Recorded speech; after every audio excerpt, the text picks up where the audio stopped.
establishment of the university was informed by a commission. The idea of Mzuzu University started off as a dream.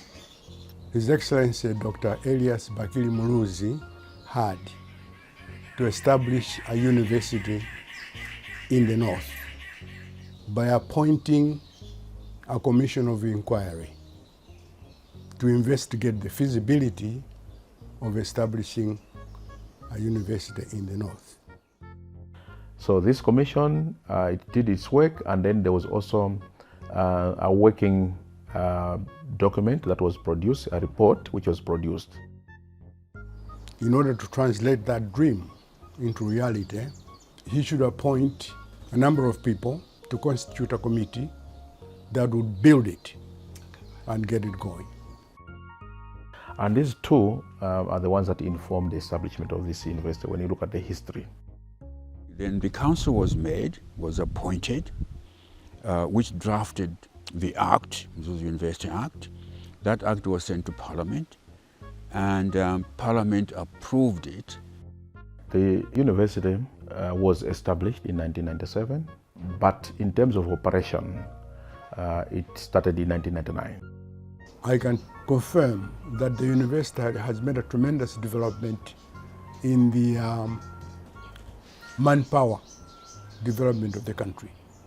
I know for a fact there are a number of very highly qualified Malawians who have come out of Mzuzu University that are holding senior positions in both the government, in the public service, and in private companies.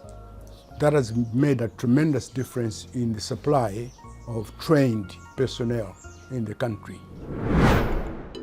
At Mzuzu University, I came in to get a qualification in education, and I graduated with a bachelor's in health science education with distinction. Here we call it first class. And because of that, I think that's what made me to find a place at Mzuzu University to come and work. Going through the training at Mzuzu University got me to understand my abilities, and also just this general liking of being in the company of young people for me is something that actually I love doing. That's when Mzuzu University invited the 5 of us from the class that we graduated. So I was fortunate to be among the 3 that were selected out of the 5 that went, and then that's how I joined the academia at Mzuzu University as the first group of graduates, or the pioneers, that were retained. Being at Mzuzu University or being associated with it is this general feeling that people have about graduates from Mzuzu University, that we're hardworking. I think that's one thing that has come out of it. And maybe because we were all set up to prove people that we could be as good as the others that had gone straight to the University of Malawi. I'm the 3rd in command at Zomba Air Base. The military leadership, which comes with the rank which I'm holding at the moment as a major. I also owe a lot to my university in that the leadership role which I learned at the university there, I got a recognition of being the most hardworking executive member. And also at the presidency level, I was also awarded as the most active executive member again. So I've been living with those little awards, but I think they matter a lot in my life, and they've shaped me through to continue with that hard work. At the very beginning, Mzuzu University is the one which started this long distance education, ODL. We had to think of the future. So we said, people can learn where they are. So Padziwe is a digital education initiative Our main specialty is creating content that is interactive and that is rich with media to make sure that the kids can learn better and teachers can teach better. So after Mzuzu University, I kind of created my own career path. I became a digital education specialist, spanning 3 boundaries: education, technology, as well as library information science. I always wanted to develop, to contribute something to the world. I thought that owning a company would help me do that, so I decided to start a company, CTech Systems. CTech Systems, it's an IT company. We develop software products. We offer networking services, that is infrastructure, network infrastructure, and so many products that we offer to the industry. The education at Mzuzu University mainly provide a very good environment and confidence, especially all the courses we do in the ICT. Most of those courses they translate into branches in our industry.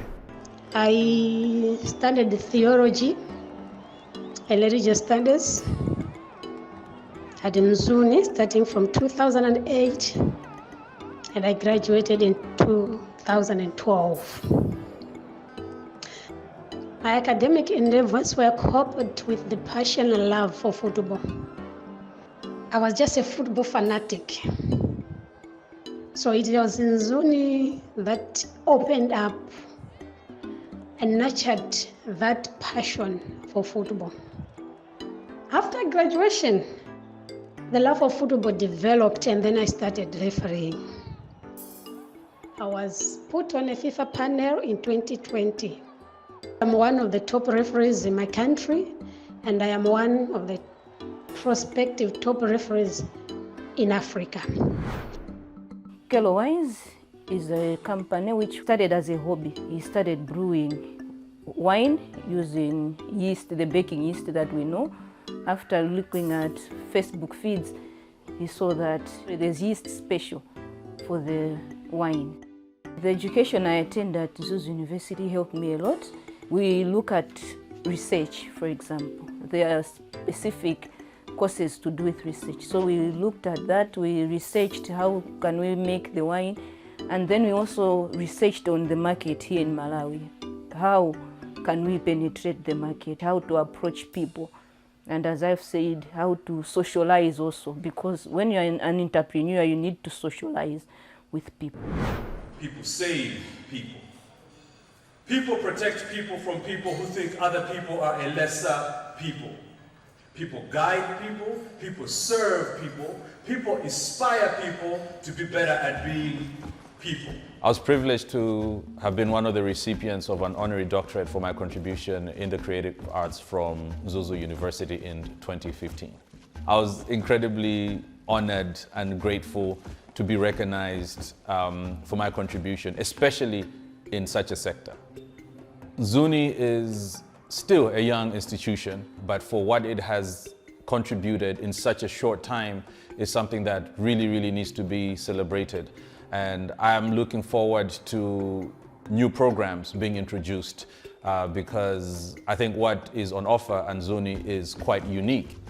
I am an associate professor of higher education studies in the tradition of philosophy and sociology. In other words, in the tradition of post-critical theory. I work for an international organization called the Kuhn Foundation. Mzuzu University, to me, has been a great home. What I found very interesting at Mzuzu University when we started, so I was, obviously amongst the first cohort in 1999, was the fact that everybody was really motivated. Everybody was interested in playing their part in the growth of the university. I think that also gave an impetus to the people that were working and studying at the university to show that we are dedicated to developing the university. So the teaching, the research issues and so on that we kind of learned from our academics at Mzuzu University have really shaped me to be what I am today. And I'm really very grateful to Mzuzu University. Turbulences have been there, but still we've managed to get to 25 years. You remember we started with about 73 students in that phase one, but now we have 9,000 plus students. We started with one faculty of education, but now we have 6 faculties. We never had centers of excellences. Now we are boasting of having 4 centers of excellences that are functional. We have seen some positive developments in terms of infrastructure. We have an ODL center, which has been constructed here at Luinga campus. We have 4 satellite centers for ODL. We also have almost a complete school of tourism, hospitality and management at Dunduzu. Currently, we are constructing one of the state-of-the-art libraries in Africa. So this library has also come within this period, and this library with a capacity of 5,000 students. So these are developments that have come along the way.